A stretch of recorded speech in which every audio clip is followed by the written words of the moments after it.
부신과 스트레스 그리고 염증. 본 영상은 건강한 생활 습관에 대한 일반적인 정보를 제공하기 위한 것이며 진단이나 치료를 대신하지 않습니다. 증상이 지속되거나 심각한 경우에는 의사나 약사 등 전문가의 상담을 받으시기 바랍니다. 부신이 보내는 SOS. 만성 피로, 이유 없는 염증, 불면, 쉽게 짜증나고 우울한 기분, 반복되는 감기, 그리고 심해지는 갱년기 증상까지. 여러분, 혹시 이런 증상 겪어보신 적 있나요? 이 모든 증상, 어쩌면 한 곳에서 시작될 수 있습니다. 바로 우리 몸의 신장 위에 붙어있는 작지만 강력한 장기 부신입니다. 오늘은 부신에서 분비되는 천연소염 호르몬 코티솔의 역할과 부신 기능이 떨어질 때 우리 몸에 어떤 변화가 생기는지, 그리고 회복을 위한 생활 습관과 사우나의 올바른 사용법까지 쉽고 체계적으로 알아보겠습니다. 첫째, 부신은 코티솔, 천연소염 호르몬을 만든다. 부신은 우리 몸의 스트레스 조절 센터이자 천연소염 호르몬 공장입니다. 여기서 만들어지는 코티솔은 크게 두 가지 중요한 역할을 합니다. 하나, 스트레스에 대응. 둘, 염증을 조절. 즉, 코티솔은 몸 안에서 염증을 가라앉히고 균형을 유지해주는 조절자입니다. 염증, 감염, 상처가 생기면 면역 반응이 과도하게 폭주하지 않도록 조율해주는 것이죠. 또한 스트레스를 받을 때 코티솔은 혈당을 높여 에너지를 동원하고 혈압을 유지하며 우리 몸이 위기 상황을 이겨낼 수 있도록 돕습니다. 적절한 코티솔은 생존에 꼭 필요한 필수 호르몬입니다. 바로 이 코티솔 덕분에 우리는 극심한 스트레스 상황에서도 쓰러지지 않고 버틸 수 있는 것이죠. 둘째, 그런데 부신이 지치면 지속적인 스트레스, 수면 부족, 카페인 과다 섭취, 저혈당, 과도한 운동, 영양 결핍, 이런 요소들이 반복되면 부신은 계속해서 코티솔을 생산하느라 과로하게 됩니다.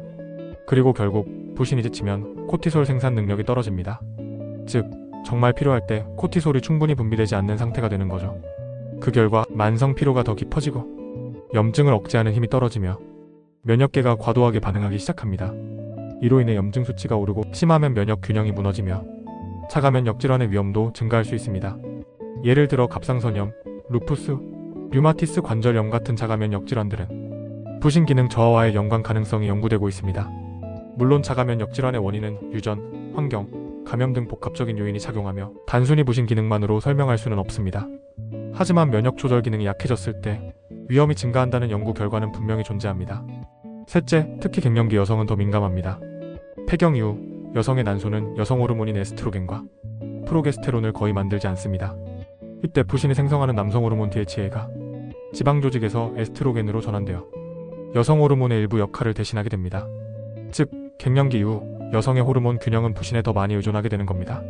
하지만 부신 기능이 떨어지면 위 보충 기능이 약해지고 불면, 피로, 안면 홍조, 감정 기복 같은 갱년기 증상이 더 심해질 수 있습니다. 그래서 갱년기 여성에게 부신 건강은 필수 조건이라 할 수 있습니다. 넷째, 결국 부신이 약해지면 우리 몸의 천연 소염 호르몬 코티솔이 줄어듭니다. 염증이 쉽게 생기고 잘 가라앉지 않습니다. 면역 시스템이 과도하게 반응할 수 있습니다. 그래서 자가면역 질환의 위험이 증가합니다. 특히 갱년기 여성은 호르몬 불균형이 더 심해집니다. 다섯째, 그런 부신을 회복시키려면 무엇보다 잘 쉬는 것, 이것이 가장 중요합니다. 부신은 쉴 때 회복됩니다. 규칙적인 수면, 특히 밤 10시부터 새벽 2시까지는 숙면을 취하세요.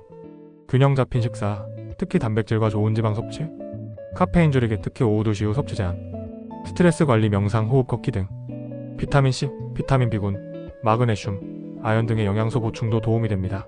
특히 비타민 B5인 판토텐산이 부족하면 부신에서 코티솔을 비롯한 호르몬을 제대로 만들지 못하게 되며 그 결과로 피로, 스트레스 저항력 저하, 면역 불균형 등의 증상이 더 심해질 수 있습니다. 또한 일부 연구에 따르면 판토텐산을 보충했을 때 스트레스 상황에서도 부신 기능이 더 안정적으로 유지되며 코티솔 반응이 개선되는 결과도 보고되었습니다. 결론적으로 비타민 B5는 부신의 에너지 대사와 호르몬 생성에 관여하는 핵심 연료라고 할 수 있습니다. 한편 장내 미생물 마이크로바이옴 역시 부신 기능과 밀접한 관련이 있습니다. 우리는 장을 제2의 뇌라고 부르기도 하죠. 왜일까요? 장과 부신은 장, 뇌, 부신축을 통해 연결되어 있기 때문입니다. 즉, 장내 환경이 무너지면 장벽이 손상되고 염증 물질이 혈류를 타고 뇌와 부신에까지 영향을 주며 결국 스트레스 반응이 과도하게 활성화됩니다. 또한 장내 유익균은 세로토닌, 카바, 도파민과 같은 신경 전달 물질을 생성합니다. 이 물질들은 감정 조절, 스트레스 완화, 수면 개선에 관여하며 결과적으로 코티솔 과분비를 억제하고 부신이 덜 지치게 도와줍니다. 즉, 장내 마이크로바이옴이 건강하면 스트레스에 대한 반응이 부드러워지고 부신의 부담도 줄어들며 결과적으로 코티솔 균형 유지에 도움이 됩니다. 반대로 장내 미생물 균형이 깨지면 부신 기능도 과도한 자극을 받게 되며 시간이 지나면 코티솔이 고갈되어 부신 피로로 이어질 수 있습니다. 여섯째, 사우나는 도움이 될까? 해가 될까? 피로할 때 사우나에서 땀을 빼며 개운함을 느끼는 분들 많으시죠? 하지만 사우나도 잘 활용하면 약이 되지만 무리하면 독이 될 수 있습니다. 사우나가 도움이 되는 경우 10분에서 15분 정도 짧고 적당한 시간, 어느 정도 몸이 회복된 상태, 심리적 이완이 동반될 때, 수분을 충분히 섭취할 수 있을 때, 이런 조건이라면 부교감신경이 활성화되어 오히려 코티솔을 낮추고 부신 회복에 도움을 줄 수 있습니다. 오히려 해가 되는 경우, 만성 피로 상태에서 억지로 땀을 빼는 경우, 너무 뜨거운 온도에서 오래 지속될 경우, 수분 부족, 탈수가 일어나는 경우, 사우나 후 바로 무리한 활동을 하는 경우, 이럴 땐 오히려 부신을 혹사시키는 결과로 이어질 수 있습니다. 결국 사우나는 회복의 열쇠가 될 수도 있고 지친 몸을 더 지치게 하는 자극이 될 수도 있다는 점을 기억하세요. 특히 만성질환이나 극심한 피로가 있는 분이라면 사우나 이용 전에 전문가와 상담하는 것이 안전합니다. 마지막으로 정리합니다. 부신은 스트레스 대응과 염증 조절을 담당하는 중요한 기관입니다. 코티솔은 천연 소염 호르몬으로 부족하면 염증 증가와 면역 불균형이 생깁니다. 만성 스트레스, 수면 부족, 과로, 영양 결핍은 부신을 고갈시킵니다. 특히 갱년기 여성은 호르몬 포충 기능까지 부신에 의존하게 됩니다. 사우나는 회복의 도구가 될 수도, 혹사의 자극이 될 수도 있으므로 주의가 필요합니다. 여러분의 면역, 호르몬, 감정, 건강 전반을 지키는 시작점, 바로 부신을 잘 돌보는 것입니다. 지금 너무 지치고 피곤하시다면 어쩌면 부신이 보내는 SOS 신호일지도 모릅니다. 잘 쉬고 잘 먹고 잘 자는 것, 그것이 부신 회복의 핵심입니다. 이 영상이 도움이 되셨다면 좋아요와 구독 꼭 눌러주세요. 여러분의 건강한 회복을 응원합니다.